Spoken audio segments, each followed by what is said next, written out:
Bem-vindos a mais um episódio do Rasgando a Planilha, um podcast que tenta encaixar uma vida numa planilha de treinos ou uma planilha numa vida, depende. Então, pessoal, hoje eu estou aqui com a Francis. Oiê! E com a Ana Polegatti, que Olá! Vai conversar um pouquinho com a gente sobre ciclismo. Para quem não conhece a Ana, né? Então, a Ana é ciclista profissional há mais de 23 anos. Ela já foi muitas vezes campeã brasileira elite, já foi vice-campeã mundial militar Coreia, já foi ex-campeã da Volta Feminina do Brasil, 3 vezes eleita a melhor ciclista do Brasil no Guidão de Ouro, já correu o Giro de Itália, já correu o Tour de France, já foi algumas vezes para os Jogos Pan-Americanos e está há mais de 12 anos na seleção brasileira de ciclismo. É isso, Ana? Esquecemos algo? Tem mais um monte de coisa no currículo, né?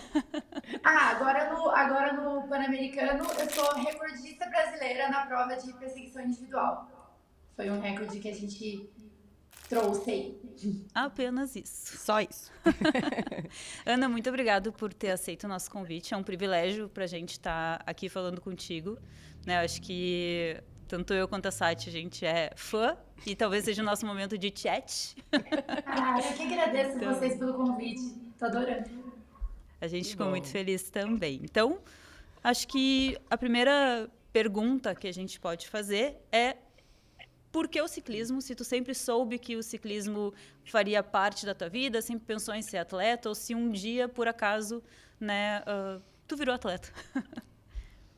Eu sempre conto essa história que o ciclismo me escolheu e não eu que escolhi o ciclismo. Eu vim de uma cidade do interior do Paraná, chamada Guarapuava. Sempre aparece no jornal que neva, da geada, enfim, é o frio destaque. E eu caí de paraquedas numa prova, a convite da minha irmã, do meu cunhado. Eu fui com uma bike de mercado numa prova de XCO. Aí vocês já imaginam, né? Eu caí, eu levantava. E assim, para a surpresa de todos, minha também, eu ganhei a prova. Claro, tinham 5 mulheres, mas eram todas meio iniciantes igual a mim, mas eram todas mais velhas. Eu tinha 15 anos, elas tinham 20, 25. É outra amadurecimento muscular, né? Enfim, só sei que de lá pra cá, nunca mais eu parei. Eu cheguei com um troféu de primeiro lugar, o meu pai falou assim, meu pai era muito bravo, né? Nossa, imagina, família interior.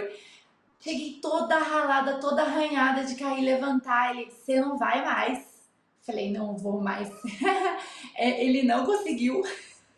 E aí, na minha primeira prova estadual, assim, que eu fui bem, que eu venci, aí ele viu que era realmente aquilo que eu gostava, que eu tinha talento, aí ele começou a me incentivar também. E hoje ele pedala também, com 63 anos, ele pedala, compete lá no Paraná. Então, essa é a minha história. Que legal. E Ana, assim, de todos esses títulos que a Fran comentou aqui, que tu já viveu, qual deles, assim, pra ti é o mais especial? Como o que tu vivenciou nele? Conta um pouquinho pra nós. Eu acho que das vitórias, a mais importante foi uma que eu venci na Bélgica, que foi um dia, assim, era uma clássica na Bélgica. Foi um dia que eu tava péssima, e eu falei, vou atacar. Não tô fazendo nada mesmo, vou atacar. E aí uma companheira de equipe, a Nani, inclusive, falou, ela não tinha naquele momento. E ela falou assim, nossa, se alguém atacar agora vai. E aí eu fui. Na hora que eu já tava indo, ela fez sinal pra alguém atacar. Fui embora, ganhei a corrida. E naquele dia eu vi que a gente é capaz de qualquer coisa, só que a gente tem que tentar, né? E, claro, vários outros títulos foram especiais, mas esse eu acho que ficou na memória porque não é só o título. Não é, por exemplo, o brasileiro que eu me preparo, eu vou lá, eu treino, foco e daí o resultado vem. Foi uma situação totalmente inesperada num dia mais improvável possível e por isso que é tão especial. Que a tua expectativa era praticamente nula e acabou gerando um prêmio. Que legal. E Ana, no teu currículo, né, no teu portfólio, na tua história, assim, tu tem provas de diferentes modalidades, categorias, né, assim, qual é a que tu mais gosta e por que tu mais gosta dela, assim, e se elas são complementares, né, porque Se a gente for comparar, sei lá, um ciclismo de pista com um Giro de Itália, são completamente diferentes os estímulos, os treinamentos, a preparação. Acredito eu que também a parte nutricional, me faltou o sufixo. Como que tu consegue encaixar tantos estímulos diferentes, provas diferentes, e o que tu gosta mais e por quê? E conta, assim, para nós as distâncias, mais ou menos, para o pessoal entender. Assim, pensando que a gente... Eu sou corredora, tá? Agora eu sou triatleta, mas sou corredora. 5, 10, 21, 42 é uma diferença imensa, assim. Não é... 10 não é 2 vezes 5, a gente sabe, né? Então, como que é cada prova, assim, para ti? No ciclismo é parecido com a corrida, né? Tem os velocistas, tem os meio-fundistas, tem os maratonistas, e é a mesma coisa. Eu não sou uma atleta velocista, então as provas de 200 eu fazia assim, quando era Jogos Abertos do Paraná, que não tinha ninguém. Mas quando você chega, por exemplo, num nível de elite, num nível nacional, internacional, você tem que se especializar em algo, né? Claro que, mesmo eu sendo especialista na prova de contrarrelógio, que é onde eu vi que eu sou melhor, e a prova de contrarrelógio ela é na estrada, é como uma bike similar à bike de triatlo, mas você faz uma distância curtinha, entre aspas, né, 20 a 30 quilômetros, só que é no limite, então não vai sozinho, quem marcar o menor tempo vence. Então essa é a minha prova principal. Mas como são poucas provas assim, eu faço várias outras modalidades também. Comecei no MTB, fiz mountain bike por 8 anos até eu me encontrar no ciclismo de estrada. E aí eu faço pista também, que é aquela prova de velódromo, que aí é a prova que eu sou especialista, 4 quilômetros, era 3, mas agora mudou para 4, para igualar o masculino, que é a perseguição individual. Mas, assim, a prova que eu mais gosto de correr hoje é uma prova muito X que a gente vai correr 1 ou 2 vezes no ano, que é perseguição por equipes.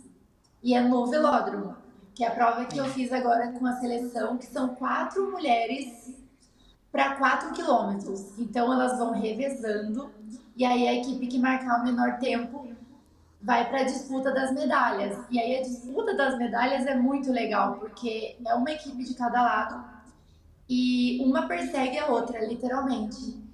E aí é aquilo que vale, já não vale mais o tempo, né? Daí vale quem ganhar, ou se uma equipe pegar a outra, a prova acaba. Então essa Olha aí, prova é Fran. muito legal.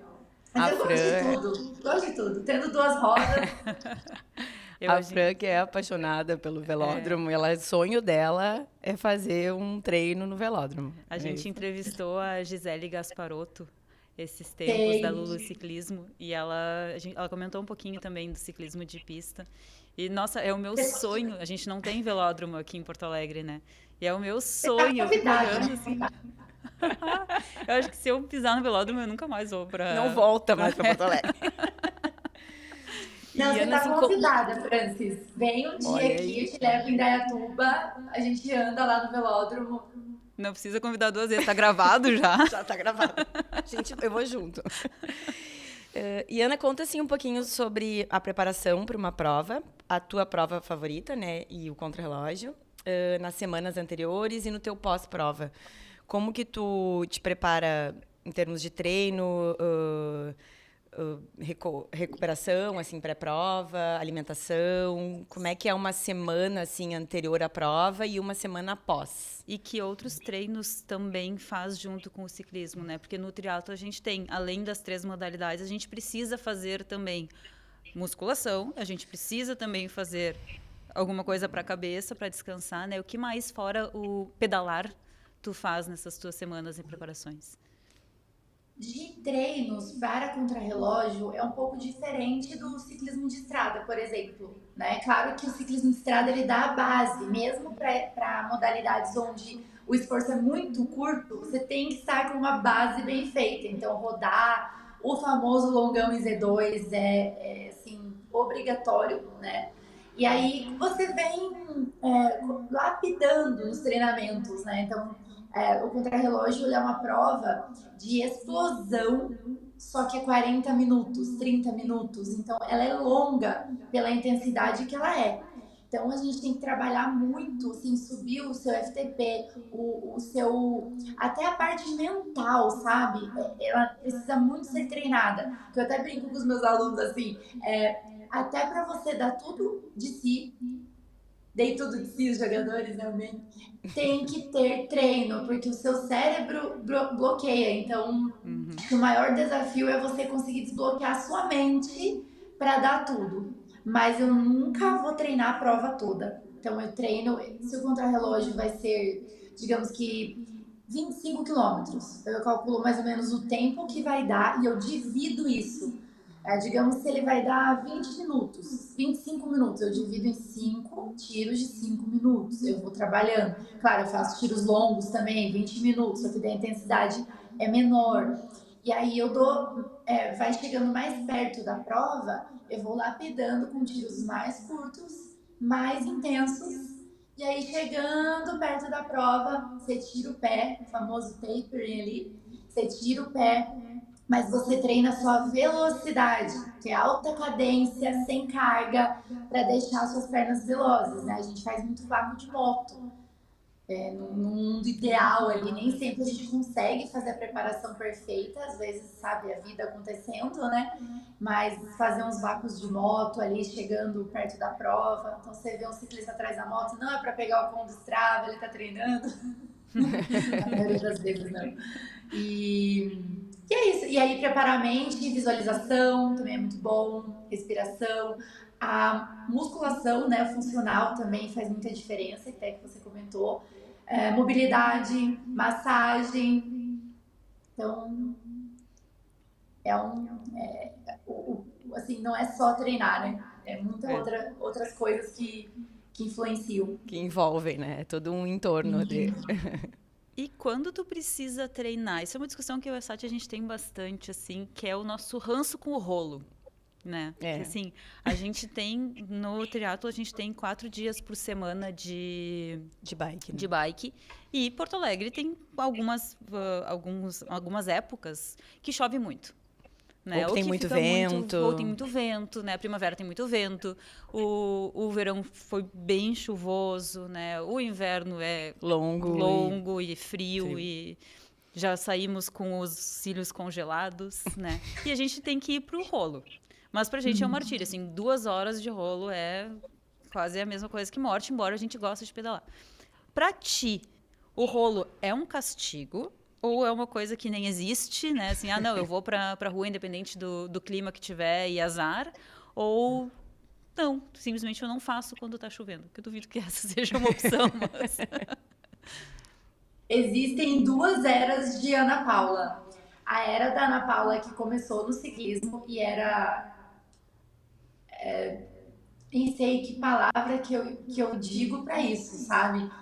Alucinada por bicicleta. Eu saía treinar no frio, 3 graus, chovendo, não estava nem aí. Saía para treinar de qualquer maneira. E hoje sou outra pessoa. Eu não vou sair na chuva, no frio, não faço mais isso. E também depois que eu tive acesso ao rolo Smart, depois que a tecnologia evoluiu, eu era contra fazer rolo, sabe? Eu falava, gente, nada a ver, vai ser na chuva mesmo. Mas quando eu fiz pela primeira vez o mundinho virtual, eu falei, gente, isso aqui é demais. E agora eu adoro fazer rolo. Às vezes eu tenho um treino muito específico e em vez de eu fazer na estrada, eu faço no rolo, mesmo estando sol, porque sai com uma qualidade muito boa, né? Eu já fiz 170, acho que 170 quilômetros no rolo. Meu Deus. Mas aí você tem que estar com uma motivação muito boa, né? E eu era aquela pessoa que criticava. Sério, eu olhava uma pessoa em 200 quilômetros no rolo. O que você tem na cabeça? Sabe? E eu não sei o porquê, né? Eu mudei, mas tem dias que são mais difíceis. Hoje, por exemplo, estava chovendo, eu tinha até marcado uma aula, tal, não rolou a aula. E eu fui pro rolo, não passava. Então acho que é dias e dias. Aí o que eu faço? Eu coloco curso, eu coloco podcast. Quando eu não tô com cabeça nem pra estudar, eu coloco uma série, né? Já chegou, deu zerar a série, assim, num treino longo. E aí, quando é um treino intervalado, aí beleza, aí você tem um entretenimento ali, né? Fica sofrendo. Mas quando é o rodadão Z2, aí tem que inventar as coisas pra se distrair. E tu compete com os avatarzinhos que estão pedalando contigo também. Porque eu não consigo ser ultrapassada por alguém no rolo. Eu fico de cara quando eu sou ultrapassada. Zero Nossa, competitiva. eu não ligo, eu não ligo. Nossa, eu sou aquela pessoa assim, eu tô no treino. Se eu tô treinando, é muito raro eu sair do meu estado de paz, assim. Tem dias que, sei lá, às vezes um dia eu tava com um amigo meu, aí um cara passou a gente, e aí eu não lembro o que ele falou, alguma coisa. E tava num dia que dava, assim, pra acelerar, né? Não tava um dia próximo de prova, nada assim. Aí eu saí de mim. Quando alguém meio que provoca, sabe, demais. Mas agora, sei lá, tô ali, tô de boa, meus D2, a galera começa a acelerar, eu deixo que vai. Agora, quando fala tá valendo alguma coisa, daí eu saio de mim, eu não respondo pelos meus atos. Corrida, eu uso o Zwift, né? Assim, eu uso o Zwift, às vezes eu uso o Training Peaks Virtual, mas quando eu vou fazer provinha no Zwift, daí esquece. Aí, assim, minha alma sai do corpo. Eu fico. Sério, é pior do que correr no mundo real, correr no mundo virtual. Não sei se vocês já competiram aquelas provinhas do Não. indoor. Você fica destruída. Eu fico, juro, eu fico olhando assim, eu olho, eu não tenho alma. Eu fico umas 2 horas olhando pro Focada. nada. Porque eu tô tudo que eu tenho. Daí eu não sei brincar. Mas no treino vai, no treino vai. E Ana, conta pra nós, assim, o que que acontece, o que que rola, assim, nos bastidores das provas de elite, assim, algum perrengue que tu já passou, uma situação que tu queira compartilhar com a gente, assim. Olha, nas provas, não sei se tem tanto perrengue, mas nas viagens, sim. A galera acha assim que quando a gente viaja com a seleção, quando a gente viaja, nossa, é igual o Pro Tour na Europa, né? Você senta lá no seu motorhome, aí tem tudo pronto, nada disso. Então, a gente eu até postei naqueles assinantes que tem no Instagram, falei, gente, eu vou postar a realidade, tá? E era assim, a parte mais fácil é competir. Começa, já tem que desmontar a bike, a gente mesmo desmonta a bike, você tem que se virar para levar a bike para revisar antes, e você arruma a mala e buscar estacionamento no aeroporto, e deixa o carro no aeroporto, aí chega lá aquele monte de bicicleta, tem que passar tudo, aí você tira do carrinho raio-x, aí às vezes eles encasquetam com alguma coisa da bicicleta, é sempre um estresse. Imagina isso, sei lá, 20 pessoas viajando, né? Beleza. Chega lá, mesma coisa, todo mundo desmontar a bike de novo, rezando para não quebrar nada, e é gente mesmo. Porque imagina, vai um mecânico, mas é um mecânico para, sei lá, 25 atletas, né? 10 atletas, não sei. Ele não dá conta. Então, cada um monta, desmonta sua bike, terminou a prova, vai, desmonta a bike, e às vezes tem lugar que a comida é ruim, tipo agora no Paraguai. O alojamento não era legal, sempre ficava num hotel legal. Aí era um hotel desportivo, a cama era péssima, o travesseiro. Nós mesmos que tivemos que consertar o nosso quarto. Então, assim, é umas coisas que às vezes dá tudo certo de ser lindo, glamouroso, nossa, uau. Mas tem vezes que você tem que ser resiliente, que você dorme mal, come mal e tem que performar do mesmo jeito, né? Sim. Eu acho que é bem isso, porque agora, no final de semana anterior, a gente fez uma competição, que foi o Challenge aqui, uma prova de triatlo, né? E aí, tu precisa de um dia inteiro ali, uma tarde, pelo menos, para chegar em Floripa, pegar um trânsito, né, levar tua bicicleta, chegar lá, pegar um Airbnb ou um Booking, esperar que ele seja bom. Que ele tenha água para tomar banho. O meu não tinha água. Já liguei pra Fran, amiga. Daí, no outro dia, algum problema com a bike. Daí, tu já tem que pedalar pra descobrir onde é que é o caminho. Daí, tu vai nadar pra ver como é que tá o mar. A prova em si, eu acho que foi o menor dos problemas. E aí depois, na volta, a gente teve um acidente na estrada que a estrada ficou fechada e a gente teve que voltar por outro caminho, que foram mais 10 horas de viagem. Exatamente. Uma viagem que Nossa. normalmente leva 5 horas, eu levei 12 horas e meia. Então, o perrengue existe para todo mundo. É. Sim, sempre vai ter. A parte mais fácil é a competição. É a competição. Comprovado. E Ana, sendo assim ciclista profissional e da seleção, né? Porque uma coisa é tu ser ciclista e tu correr provas assim, né? Que nem a gente faz ali, o challenge, etc. Outra coisa é tu viver disso. Tem bastante incentivo pro ciclismo feminino no Brasil, porque a gente vê assim, o Giro de Itália não faz muito tempo que ele tem a versão feminina, né? O Tour de France também não nasceu feminino, né? E a gente vê assim, se tu estiver conversando com alguém e perguntar, tu viu o Tour de France? A pessoa vai ter visto o masculino, né? O Paris-Roubaix, a pessoa viu o masculino. Tu sente essa diferença também no Brasil, principalmente assim de reconhecimento, de incentivo, de prestígio do ciclismo feminino versus o ciclismo masculino? Totalmente, Francis. Sim, começa já na distância das provas, né? Então, assim, volta do ABC. O masculino corre na estrada, um baita circuito com subidas. O feminino corre com as crianças no circuitinho rodando, né? 1 hora. A corrida dos homens, 2 horas, 3 horas. A do feminino, 1 hora. Hoje a gente tem provas que estão melhorando, que estão aumentando distância, que estão igualando, né? Tem algumas provas aí que já são 2 horas. Então, como a gente vai competir lá fora com um nível absurdo? Por exemplo, na Bélgica, quando eu fui, toda e qualquer prova era 90, 100, 150 quilômetros. Não tinha menos que isso. E com subida, com dificuldade. Então, já entra nisso, no nível das provas. Depois, no salário, vamos dizer assim, o feminino sempre recebe menos que o masculino. Na visibilidade, né? Tem gente que só fala do masculino. Nossa, parece que nem existe o feminino. E não é que ninguém quer ver, é que ninguém quer mostrar, né? Porque se fosse mostrado desde sempre, as pessoas queriam ver. Exatamente. Que nem agora, o fato de ter a organização do Tour de France chancelado, né, o feminino, mudou tudo. Olha, a Demi Vollering essa semana estava na Forbes. Então, assim, quando que a gente via ciclistas, mulheres, assim, né, nesse nível? Então, mudou muito. Quando eu competi na Europa, assim, nossa, era largado também, largado. E era melhor que aqui, óbvio, mas nem se comparava com o masculino.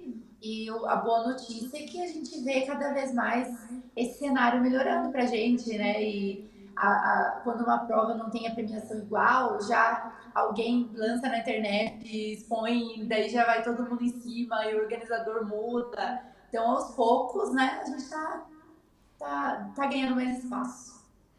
E o que tu acha que a gente pode fazer, assim, a gente, né, como amantes do ciclismo ou amadoras, assim, o que a gente pode fazer para colaborar para a gente ter mais visibilidade, sem ser trazer mulheres para conversar, né? A gente sempre tenta falar e a gente sempre sobre tenta esse assunto, né?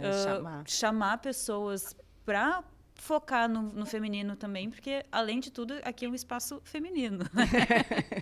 Mas o que mais que a gente pode fazer? Eu acho que para uma pessoa, por exemplo, para quem está assistindo este podcast, né? Seguir as atletas, seguir as mulheres que são atletas, assistir as corridas, né? Encaminha para o amigo, conhecer quem é a campeã brasileira, quem é a campeã pan-americana, quem são as melhores mulheres do esporte que eu escolhi praticar como hobby. Porque eu vejo que muitas vezes a pessoa tem um hobby, mas ela não vai atrás de saber, quem é o campeão mundial disso aqui? Então, às vezes, sei lá, eu vou jogar beach tênis. Aí eu fico com curiosidade, eu falo, nossa, quem são as pessoas que jogam beach tênis, são os melhores assim, do Brasil, do mundo, enfim, só pra você ter não é um parâmetro, porque hobby é hobby, muitas vezes você não quer ser bom no seu hobby, você nem precisa, mas é legal você apoiar, né, sei lá, comentando, compartilhando, tem muitas coisas que dá pra fazer que não envolve dinheiro, que não envolve ir lá e patrocinar um atleta, né? Conhecimento, né? Conhecimento do que tu gosta. Prestígio também, Isso, né? prestígio Eu e acho conhecimento. E fala um pouquinho pra nós, tu tem uma assessoria, é isso? De bike? Na pandemia, eu não consigo ficar parada, não consigo ficar sem fazer nada, não tinha competições. E aí o pessoal aqui de perto da minha casa, inclusive, treina a gente, não sei o quê. Eu falei, gente, ok, acho que dá. Aí comecei, né? Comecei e no começo eu não divulgava tanto, e aí foi crescendo, foi crescendo. E eu escolhi o nome que já era o nome de um evento que eu fazia, que é o Polegate Ride. E aí, nossa, hoje a gente está com muitos alunos. A gente, assim, tem alunos espalhados no Brasil, né? Tem de Porto Alegre, tem aluno em Porto Alegre, inclusive. E só que é um desafio muito grande, porque manter tudo isso, né? Eu sou uma das últimas da minha geração ali que tá nativa, que tá sendo convocada para a seleção, a única da minha geração que ainda é convocada e que tá nesse ritmo de trabalho insano, assim. Hoje eu treino correndo de manhã, ali 10 horas eu começo no computador e vou até às vezes 9, 10 da noite. Que eu também sou meio desregulada, né? Assim como na bike eu treinava igual uma maluca, no trabalho eu não sou diferente, o sangue nos olhos, como diz. Eu sento ali e vou até não aguentar mais. Então, pra mim, tá sendo o maior desafio hoje esse equilíbrio de não me matar também, de tanto trabalhar em outras áreas, para poder sobrar um gás pro ciclismo, né? Legal. E pra gente fechar, assim, quando tu tem um novo aluno na tua assessoria, né? O que tu acha que é o principal para a pessoa começar? O que ele precisa saber?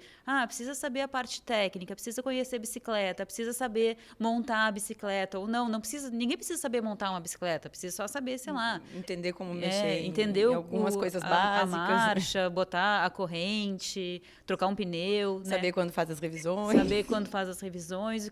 Tem, assim, um básico que a pessoa aprende no começo antes de efetivamente sair pedalando? Ou tu acha que ela vai aprendendo ao passo que ela for pedalando também? Conta só um pouquinho, assim, rapidamente da tua metodologia. Eu uso, na verdade, a minha assessoria, ela é online, né? Então, eu não vou fazer a iniciação do aluno, do pupilo, que eu chamo de pupilos. Mas assim, minha opinião, quando eu vou dar uma aula particular, porque eu faço isso, a minha assessoria não é online, mas eu dou aula particular, tanto para quem é aluno quanto para quem não é aluno, né? Quando bate a agenda e eu não estou competindo. Não é importante, tipo assim, não é que não é importante, não é obrigatório você ser mecânico, né? Para isso que existem os mecânicos. Claro que se você treina sozinho, você tem que saber se virar um pouquinho, senão você vai ficar na estrada, né? Eu cresci nas ruas, né? Então não tinha ninguém por mim, eu sabia trocar pneu, eu sei fazer muita coisa de mecânica, né? Desmontar direção, regular, sabe? Eu consigo desmontar minha bike, pôr na mala, montar, regular, resolver os BOs. Às vezes eu resolvo até do meu namorado. Ele fala, nossa, tem mecânica. E agora, vamos ser bem sinceros, né? Hoje em dia, você tem assessoria para tudo, vamos dizer assim. Então, às vezes, a pessoa pode não sair com nada, ela só sai com o número de alguém. Ligou, a pessoa busca ela, né? Mas é legal saber. É legal você saber tirar a sua roda. É legal você saber o que tá dando de errado, né? Ter a percepção. Por exemplo, às vezes você sai, você tá com o freio pegando, você nem sabe. Até assim, vou até fugir um pouquinho do foco, mas tudo entra nisso. A sua autopercepção de tudo, assim. Eu consigo sair, eu sei se tem um negocinho no meu pneu que tá pulando, eu consigo sentir o carro vindo lá longe, eu não preciso nem olhar, não preciso nem ouvir. Então, é estar no momento presente, né? Tem alguma coisa errada? Sentir a bicicleta, né? Não é só um instrumento ali de trabalho para mim, ou de performance, ou... É uma parte de você, porque quanto mais você está conectado com a sua bicicleta, mais você vai conseguir transferir sua força para ela. Né? Eu costumo, assim, eu até falei isso para um pupilo essa semana, você é muito forte, só que você ainda não aprendeu a transferir essa força para os pedais. Né? E e falando assim do que a pessoa precisa saber quando ela começa a treinar comigo, vamos dizer assim, eu não gosto de treinar pessoas que não entendem o valor do processo, só querem o resultado. Porque ninguém consegue resultado focando só no resultado. Eu não imaginava que eu ia ser campeã brasileira, eu não imaginava que ia chegar onde eu cheguei, mas eu gosto de treinar. Eu sempre gostei de treinar e de dar tudo de mim. E isso me levou a um resultado, né? Então, quando você entende que aquilo ali é um processo que ele tem que ser seguido, aí você voa, aí você chega longe. Agora, quando você começa, quanto tempo eu vou levar para ser boa? É um caminho, né? Vocês já conheceram pessoas assim? É um caminho, né? Que as pessoas querem, às vezes, pular, né? É um caminho, uma trajetória. Etapas. E às vezes a pessoa só quer andar forte, ela não entende que para ir devagar, para ir rápido, ela tem que andar devagar. O César Cielo postou essa semana, que é uma frase que eu sempre digo. Isso. Quem treina forte todo dia não fica forte. Não treina forte nunca. Essa semana, a gente foi treinar juntas, eu e a Fran. E a gente não parou em nenhuma dos postos ali onde estava o pessoal. Vamos nós duas. E eu caí recentemente, me machuquei com a TT, fiquei um tempo sem andar, usei o rolo, que nunca tinha usado, que tinha comprado o rolo, e resolvi usar meu rolo. Eu usar o rolo. E a Fran me falou uma coisa, eu falei pra ela assim, amiga, eu acho que eu sou forte, eu consigo pedalar. E ela falou pra mim assim, mas amiga, a habilidade também é treino. Então, se tu não tá te sentindo segura, a gente reduz a tua velocidade e tu te organiza na bike. Pra conseguir voltar pro clipe e não sentir medo. E aí eu fiquei pensando nisso, nós duas pedalando, e todos os momentos que a gente estava falando sobre outro assunto, eu voltava tranquila e nem pensava que eu estava voltando pro clipe. Todas as vezes que eu pensava em voltar, eu me desequilibrava. Então, acho que o foco e a concentração e a habilidade mais fina, elas vão estar sempre andando juntas para melhorar o final do caminho, né? E nesse caso, no seu caso, você tinha técnica, porque você já estava fazendo no automático. Então, a hora que ela te distraía, você fazia direito. No teu caso, é uma questão de autoconfiança, que é uma coisa que eu trabalho muito nas aulas também. Se a pessoa não tiver autoconfiança, ela não consegue. Porque o ciclismo, você está trabalhando com muitas coisas ao mesmo tempo. E é uma coisa extremamente perigosa se você está na estrada, né? E o que mais derruba uma pessoa é o medo. Isso aí. Ela se assusta e daí ela vai lá, ela freia muito forte, ou ela vira o guidão e cai. Enfim, sempre, pode ver, a maioria das vezes as pessoas caem de bobeira porque se assustam, ou claro, distração, né, também. Mas é uma coisa que tem que ser trabalhada, a autoconfiança, junto com a técnica. Muito bom. Muito bom. Muito bom, Ana.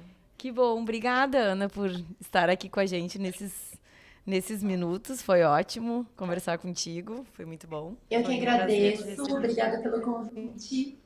E se as pessoas quiserem te seguir, como é que elas te seguem? Aonde que elas te seguem? Então, minha presença mais forte é no Instagram. É @ppolegatti. Depois a gente coloca escritinho ali embaixo. Tá bom. E a gente queria mostrar o bonezinho que nós vamos te mandar da nossa marca. Esse aqui vai pra ti, junto com uma sacolinha da Divina, que eu acho que a gente não trouxe hoje, mas ela vai chegar pelo correio. Então esse é o nosso bonezinho. Depois eu vou mostrar pra vocês como ficou. Lindo, adorei. Isso. É isso aí, Ana. Muito obrigada pelo teu tempo, muito obrigada por compartilhar toda tua trajetória conosco. E se vocês gostaram, curtam, compartilhem, mandem para todo mundo, comentem. E a gente se vê no próximo episódio. Muito obrigada.